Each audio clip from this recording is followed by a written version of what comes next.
dealt with an interpretation of Chapter 768.79, and the issue that the court specifically addressed there was whether reasonableness of rejection was an issue to be considered by the trial court in determining whether one is entitled to an award of attorney's fees under the statute. I tell you this simply to tell you that both I became aware of the decision the night before. Mr. Citron became aware that morning when I told him. Of course, we talked about it at the oral argument, but I bring this up for a specific reason, and that is that the arguments which we have made, which both sides have made in this case that pertain to the underlying decision of Schmidt versus Fortner, are not matters that were really argued to the 4th District in Schmidt versus Fortner. And I think that is important because with all due deference to the court, I believe that the analysis that the court made of 768.79 in the Schmidt case is flawed. And with that, I want to talk specifically about that analysis because, as you all are aware from reading the decision in our case, the 4th basically simply relied on the decision in Schmidt versus Fortner and says, unless you show that the offer is made in bad faith, that is the only thing that will defeat an entitlement to fees under this statute. And the 4th has, in essence, ruled that the right to attorney's fees is absolute unless you can show that the offer to settle or demand to settle was made in bad faith. The analysis of the 4th District... Have you looked for any committee reports? Yes, sir, I have. There was no discussion specifically of that in the legislature? I have, and I think I will get to that in about 1 second. That goes to exactly the construction that the 4th District placed on the word shall. And the 4th District interpreted shall to mean shall. It interpreted it to be mandatory rather than directory, which is what some of the cases say. And of course, what I believe you're getting to, Justice Wells, is the basics of statutory construction, which is the obvious desire of this court is to effectuate the legislative intent and do what the legislature wanted to do when it enacted 768.79. All right, bearing in mind historically, the history of this statute is 768.79 was enacted by Chapter 86-190, which is, I'm sure this court is aware, is the infamous Tort and Insurance Reform Act of 1986. The intent of the legislature in enacting that entire chapter is referenced by this court in the Smith case, which is a case that initially addressed the constitutionality of the entire Tort Reform Act. As the court may aware, that was a case where I believe the trial court, but certainly this court, addressed the single subject rule and held that the act in its entirety was constitutional. Now, one of the things that is quoted at length in the Smith opinion is the desire of the legislature in enacting Chapter 86.190, and that was to address what the legislature perceived in 1986 was an insurance crisis in the state of Florida, and the legislature wanted to make insurance available for us. Now, to go specifically to your question, Justice Wells, I have obtained from the Department of State, the Committee on Healthcare and Insurance, I've obtained the staff analysis, which as I understand it, is the only legislative history that we have. I do not have the tapes, which I understand one can obtain, but I have not listened to the tapes of the discussion about this particular subsection of Chapter 86-190, and I will tell you that this was in subsection 58 of Chapter 86-190, and the court simply there says, it just talks about, it provides that if a defendant files an offer of judgment, the defendant which is not accepted within 30 days, defendant is entitled to reasonable costs and attorney's fees incurred from the date, and it gives the corollary, if the plaintiff does it, the plaintiff is entitled to attorney's fees. Factors are provided for the court to consider in determining the reasonableness of an award of attorney's fees. It does not clarify what the term reasonableness of an award of attorney's fees means. And the same thing, I also have the Senate staff analysis.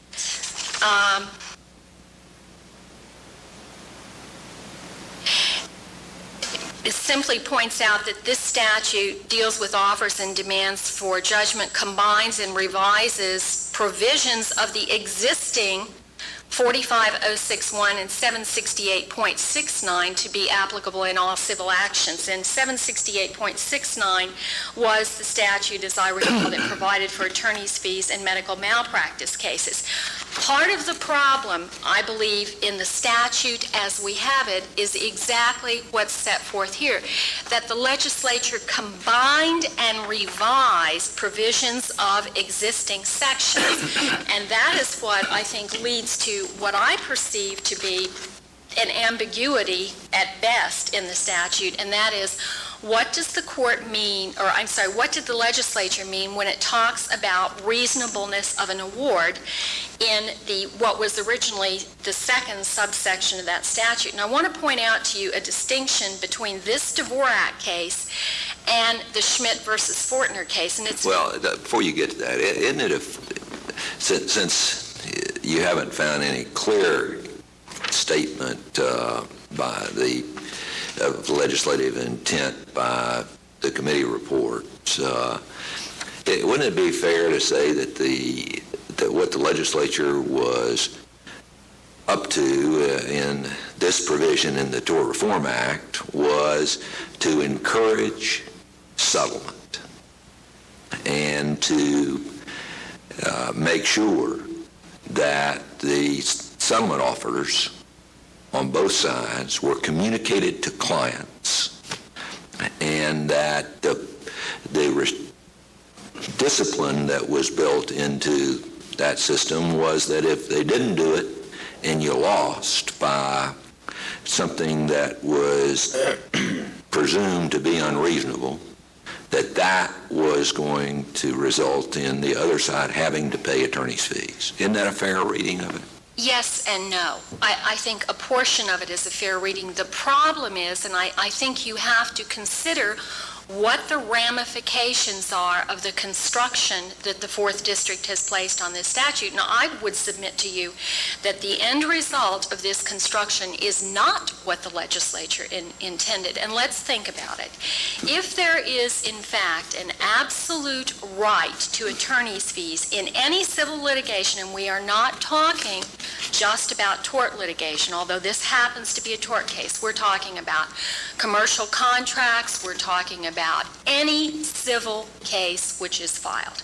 If there's an automatic entitlement to fees, if we are moving towards what some call the English system, what the United States Congress, the House has certainly passed at this juncture, the loser pays provision, which from my reading of it is similar to what the Florida statute is, then I think we need to look to see if the legislature really intended and espoused an intention in enacting this statute that these ramifications would occur. And what are those ramifications? I would respectfully submit to the court that if this statute is to be construed as mandatorily awarding attorney's fees in any case where you lose if you didn't meet that offer or demand, then the first and primary effect of that interpretation is going to be that it will have an absolutely chilling effect on all litigation.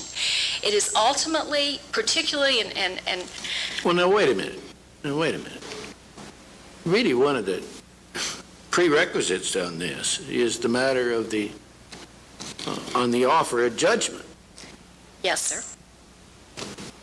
And the matter is that still the English rule doesn't come into effect unless you lose by more than 25%. Right. But that basically, aren't you asking us to really read out of the statute that phrase that says and it says it also for the defendant, but I'm quoting it from the plaintiff's voice. The plaintiff shall be awarded reasonable costs, including investigative expenses and attorney's fees? No, because it applies both ways, and that's why I say it has a chilling effect on litigation, because that is looking at it strictly from the plaintiff's perspective, but it also, from a defendant's perspective, can have a chilling effect on a defendant's rights. And the problem is, actually, before I talk more about the policy reasons, I want to go Are back. you saying that the English rule has a chilling effect on and what I'm talking about, the attorney's fees English rule that requires the loser to pay attorney's fees, has a chilling effect on individuals' rights?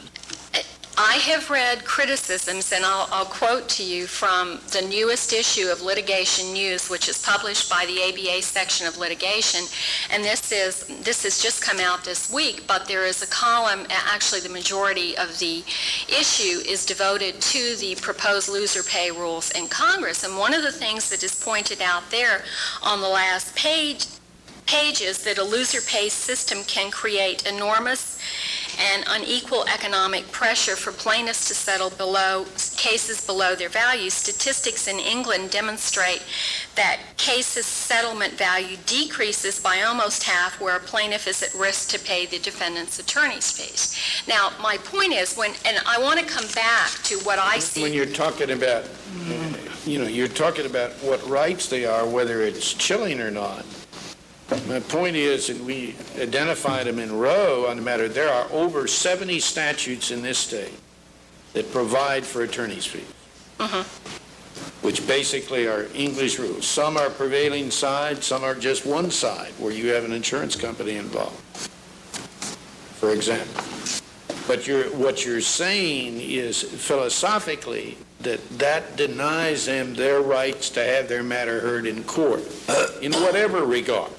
When you only Justice Overton, when you interpret the statute the way that the Fourth District has interpreted it, and they have said, they have totally written reasonableness of a party's conduct in accepting or rejecting an offer or demand for settlement out of the statute. The question is, and this is what it really comes down to, is reasonableness of rejection or acceptance of an offer a relevant criteria to be considered by the trial court? Is that a criteria under the English rule as it exists today? My understanding is it is not, but if I'm wrong, I hope you will tell me. Could I ask you this question? Yes, sir. We seem to be worrying about this section B here, when determining Yes, the reasonableness of the award of attorney's fees, and then they list a lot of factors. Now, I don't know, is it possible that those factors go into a determination of how much attorney's fees, not entitlement, but maybe you start out with the Roe rule and then you apply these factors that they list, and depending on the circumstances you cut down the amount of attorney's fees? The problem is, and this is where I wanted to go back a little bit to the history of the statute. The original statute as enacted in 1986 only had two subsections. If you look in FSA, it sets them out for you. It had a Part 1 and a Part 2.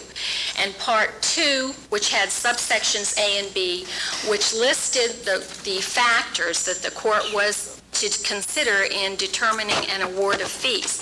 That is now subsection 7 of the 1991 statute. In 1990, the legislature amended this statute, and the 1990 version of the statute, which is not the statute that applies to this case, is what the Fourth analyzed in the Schmidt case.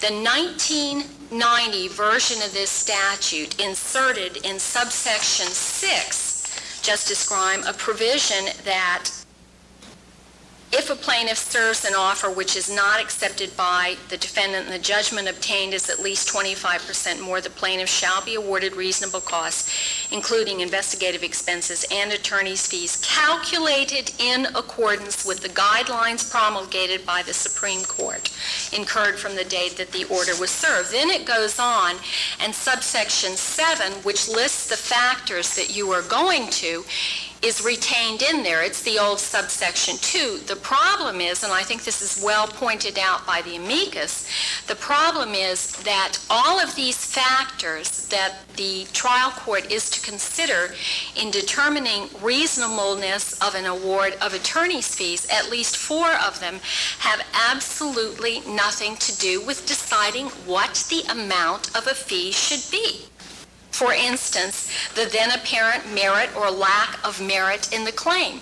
That doesn't have anything to do with deciding what is the amount of an award that you're going to give to a party in litigation who you think may be entitled to an award under this statute. The closeness of questions of fact and law at issue. That does not pertain to whether or not you should get a huge fee or a small fee, at least not in my mind. It pertains instead to whether or not there should be an award because the rejection was reasonable or was not reasonable. Nature and number of offers that are made, it's exactly the same sort of criteria. Whether the case was a test case, that ought not to have anything to do with the amount of the award.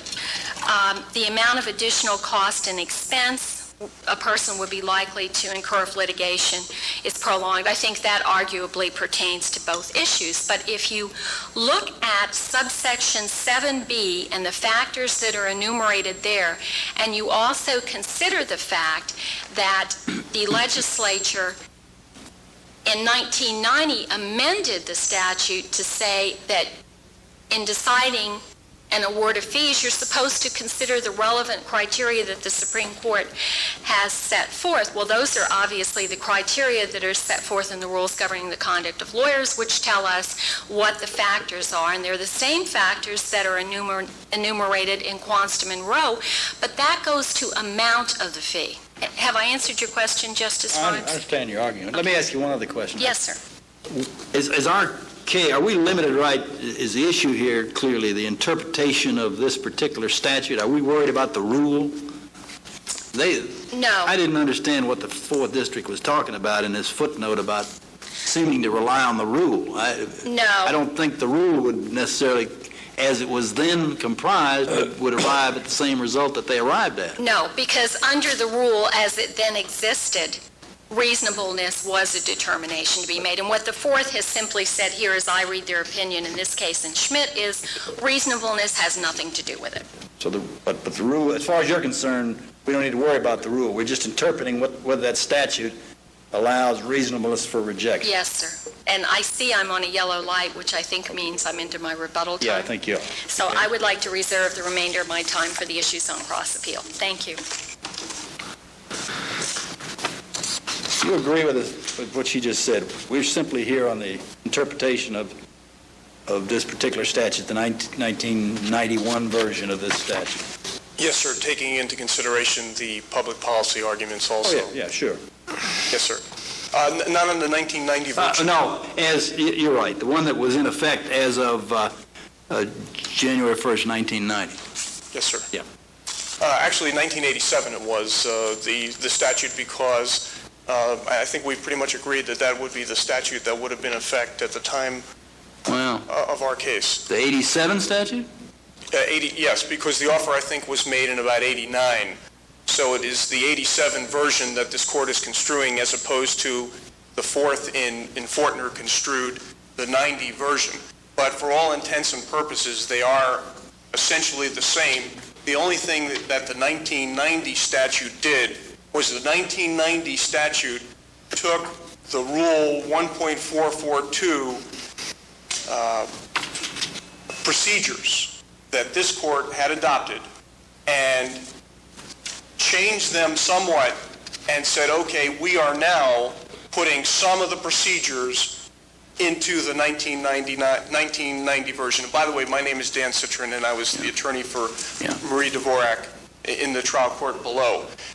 The 5 issues that I want to speak to as to why this court should put a mandatory construction on this statute is, number 1, the statutory construction is clear that if a party gets 25% more or less than the offer, they are entitled to attorney's fees. Well, let me test that for a minute, Mr. Citron. Now, without this statute, there would not be an entitlement to attorney's fees. Isn't that right? Yes, sir.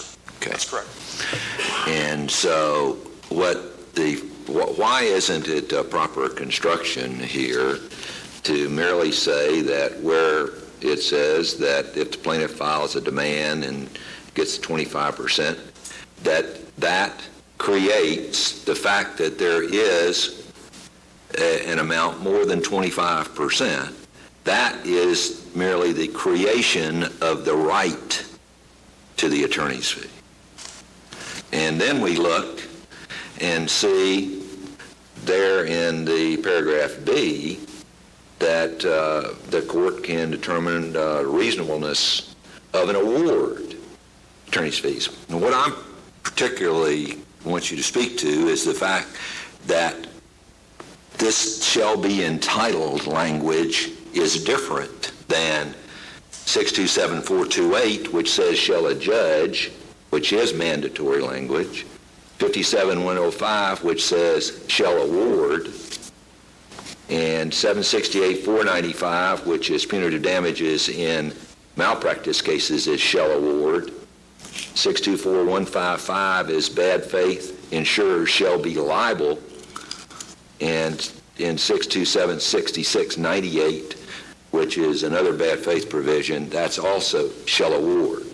And I would think that a fair interpretation of this is that this creates an entitlement rather than a requirement that there be an award.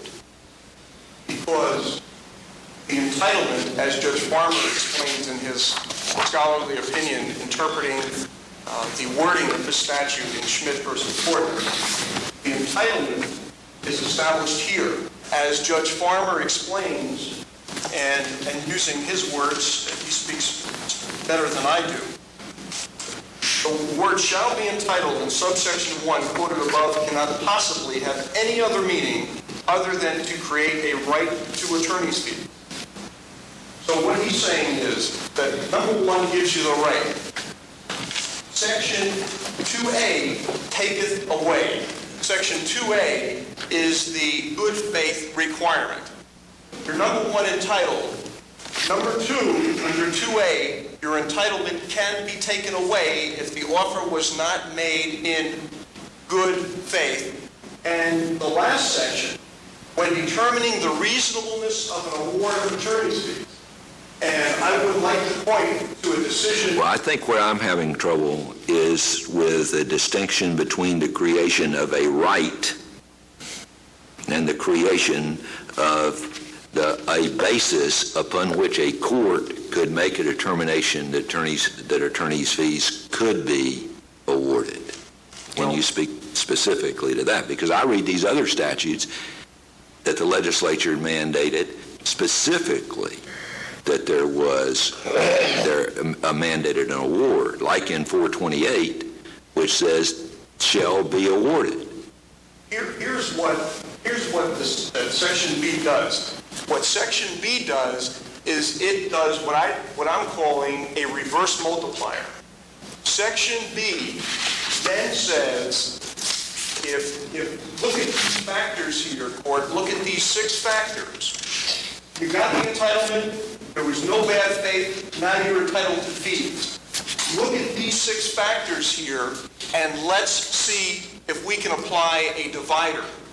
And it's kind of a reverse row case, whereby what I'm proposing is that there be a divider of 1, 2, and 3. And depending upon how close these issues, the court can apply a divider so that if it was a close case, whatever the reasonable fee, whatever the lodestar comes out to be, if it was a close case, the court can use a divider of 2 so that the attorney's fees say the lodestar is $50,000. The court can then take into consideration the multiplier if it's in the case of a plaintiff on a contingency fee basis, and then apply these 6 factors to determine whether some of those attorney's fees should be taken away. Now, Justice Farmer said the now reasonableness of the award of attorney's fees, and I guess before I talk about Justice Farmer, Justice Grimes used the very words in an opinion in 1977 when he was writing a decision in the case of Universal Underwriters Insurance Company versus Georgia Enterprises. And in that decision, the issue solely was the entitlement to the amount of attorney's fees, how much attorney's fees. And in this paragraph here, Justice Grimes writes, the question of how much a reasonable fee is given is in a given case cannot be precisely answered. Then he goes on to say, at best, there is a range of reasonableness within which a trial court's determination should not be disturbed. Every case. What statute was that under? That was, I believe it was under 627.428, which is the attorney's fees. An insurance carrier. Every case that talks about the reasonableness of an attorney's fee in the state of Florida speaks to the issue of how much and not as to an entitlement. Now, as far as practicality and why this court should adopt the mandatory requirement, public policy, Your Honor mentioned, encourages settlement and discourages prolonging litigation. When a defendant or a plaintiff gets in an offer or judgment in this case, in a case, it's no longer a joke. I have seen cases that have settled because the defendant is afraid of this rule. If we are going to rely upon the discretion and the politics involved in making determinations as to entitlement under this statute, which is going to affect every civil case, we are going to burden both the circuit courts and the appellate courts with evidentiary hearings on entitlement. But doesn't it really have a chilling effect for litigants to litigate their rights? An insurance company is sitting on a $25,000 policy, and otherwise they wouldn't have to, they wouldn't be subject to attorney's fees, and yet so they can litigate the issue of liability, or like in this case, could litigate the issue of liability, but they're confronted with a very substantial award of attorney's fees, then they're not going to litigate what they should be able to litigate, and that's the issue of liability. The chilling effect was addressed in the Roe case by Justice Overton, and what Justice Overton said about the chilling effect and what this court should adopt is that the assessment of attorney's fees against an unsuccessful litigant imposes no more of a penalty than other costs of proceedings which are more commonly assessed. And we've always had costs. Now we're just late raising up the ante. The legislature said, we're tired of all this litigation. We're tired of people thinking that they're going to the crap tables in Vegas. We want people to have to think about what they're doing. We want defense lawyers, when they get an offer of judgment in these cases, to think about it and not to write to their insurance carriers and say, I know this judge, he's probably not going to award attorney's fees against me even if I get hit, so don't worry about it. What this is doing is we're taking away the lottery. There's good and bad for both sides in this issue, and this is going to do what the legislature intended, is it is going to some small extent, encourage settlement and stop those persons from litigating frivolous cases that don't belong in the courtroom. What Justice Overton said, in certain causes of action, attorney's fees historically have been considered part of litigation costs, and Justice Overton mentioned the 70 statutes, and the award of these costs is intended not only to discourage meritless claims, but also to make the prevailing plaintiff or defendant whole. It can be argued, rather than deterring plaintiffs from litigating, the statute could actually encourage plaintiffs to proceed with well-founded malpractice claims that would otherwise be ignored because they are not economically feasible under the contingency fee system. And that's real true. Somebody comes into my office and says, I have a case, Mr. Citrin, and so-and-so, and I say, well, you want to know something that's worth $50,000? I can't invest $50,000 in costs in this case. If I think this is a good liability case, I may just take that case now because I'm thinking, not only am I only going to make 40% of the $50,000, but I potentially can get the reasonable value of my services. I might get a $75,000 or $100,000 attorney's fee on that case. So I think that 10 years ago, Justice Overton realized that and put that in. That he said the statute may encourage an initiating party to consider carefully the likelihood of success before bringing an action, and similarly encourage a defendant to evaluate the same factor in determining how to proceed once an action is filed. So therefore, I think that clearly the public policy of the state of Florida, which is the concern about the increased cost of litigation, that we will no longer have defense lawyers who could have settled this case 2 years before, now settling these cases on the courthouse steps because they want to bill so that they can make money on the case and all of a sudden cave in at the very last moment. This statute will force them to seriously consider what the ramifications are, and if this is a $50,000 policy case, and the offer of judgment comes in for a reasonable amount of money, that they need to accept it. Let me ask you this. On the matter, if I'm a trial judge evaluating the matter of attorney's fees under this statute, and under 7B, and I think that as far as generally speaking is concerned, that the services in this particular case should be worth, without anything else, $30,000. But there's factor that the then apparent merit or lack of merit in the claim. And as a trial judge, I think that this really was a justiciable issue, that it wasn't frivolous, that it wasn't a matter of undenying. Now, what effect does that have on what I consider to be, without considering these factors, a $30,000 fee case? Now, my proposal, and of course, is the reverse multiplier, which I would call the divider, which are a factor, and I'm proposing a factor of 1 through 3. And if the court says, you want to know something? This was a real tough case, and therefore, based upon the 6 factors, substantial justification existed for not accepting the offer, then what the court will do is it will apply a factor of 3 and will divide the $30,000 by 3, and the award will only be $10,000.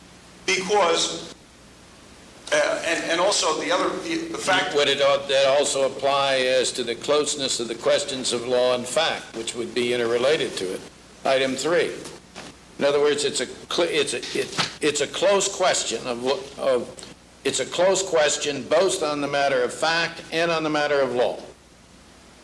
Well, the multiplier is the same thing. The multiplier says, okay, if the plaintiff had a clear-cut case in the beginning and it's a contingency case, he gets a multiplier. I think it's up to 1.5. If it's a medium case, then he can get, I think it's 2 to something of that nature. And if it's a real tough case, then under Quantstrom, he can get up to 2.5. Then basically what you're saying in this instance, that what these factors do is in effect reduce the amount of what would be the normal attorney's fees by reason of their application.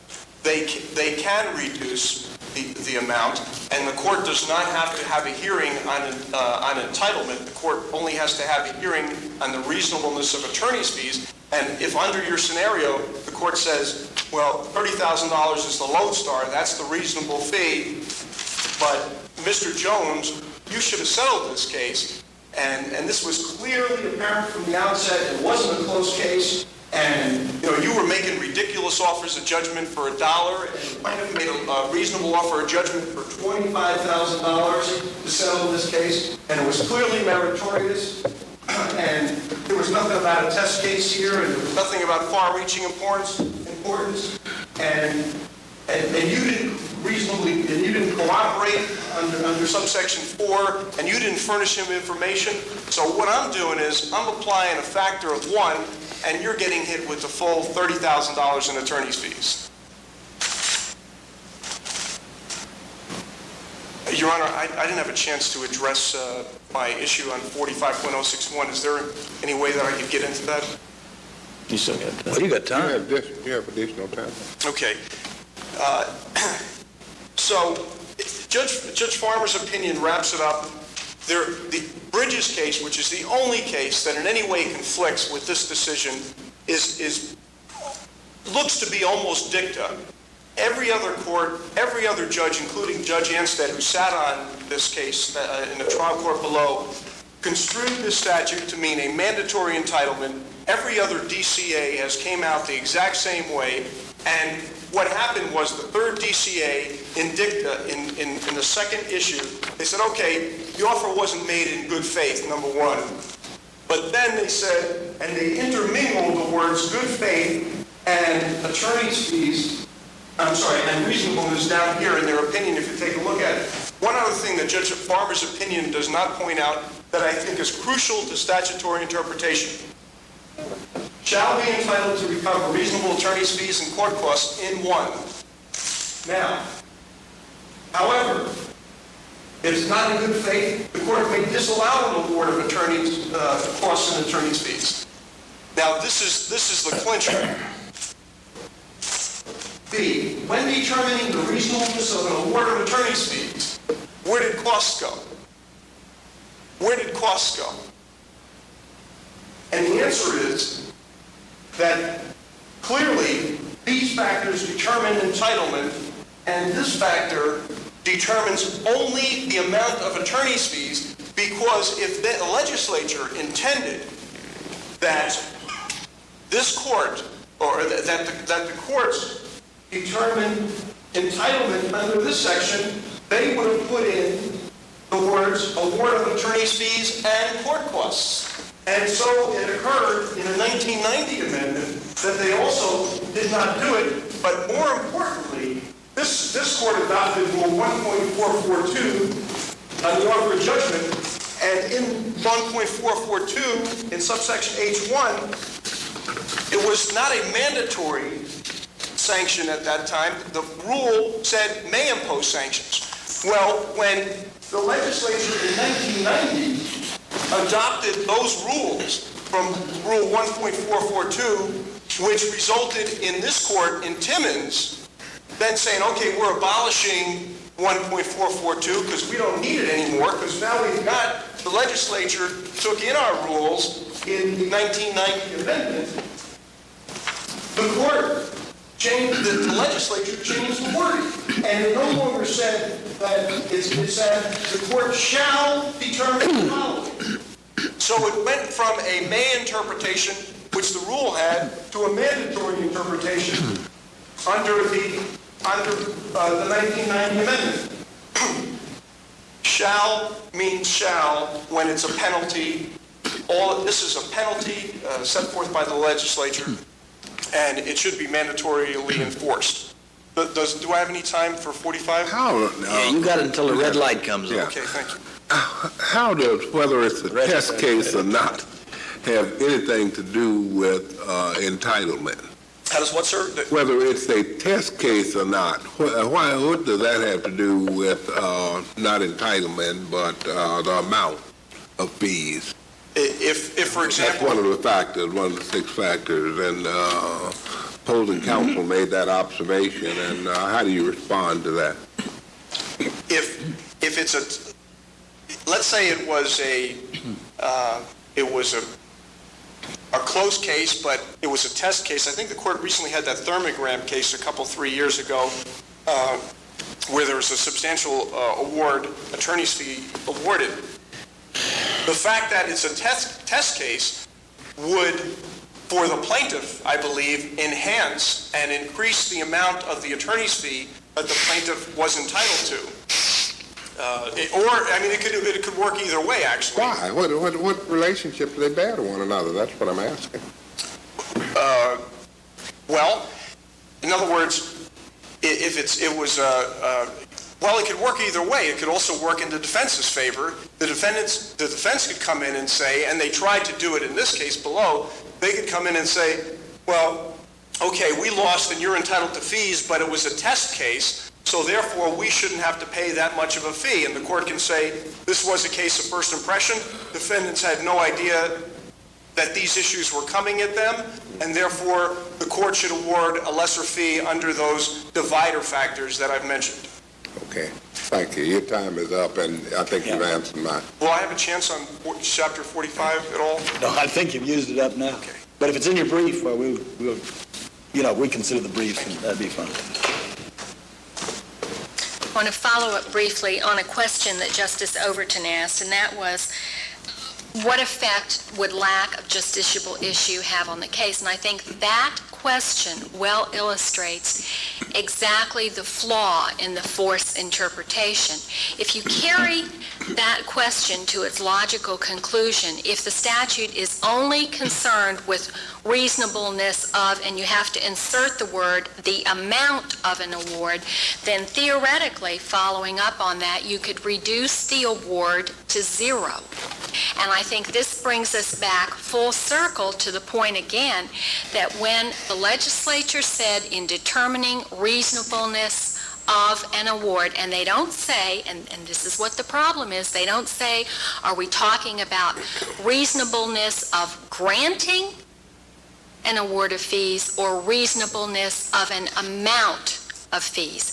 That's the problem. But when you look in its entirety at the factors that the legislature initially said that you are to consider, when you look at those factors, those are all factors that go to deciding whether an award of any amount is appropriate, not to whether an award should be more dollars or less dollars. And Mr. Citron says this is a reverse multiplier situation. Well, it really isn't. When you look at the criteria that the legislature has said you consider here, it's not the criteria you consider in determining whether you should have a contingency risk multiplier. And if there are no further questions, we would ask that the court quash the decision of the 4th District. Thank you. Thank you. Court will stand adjourned.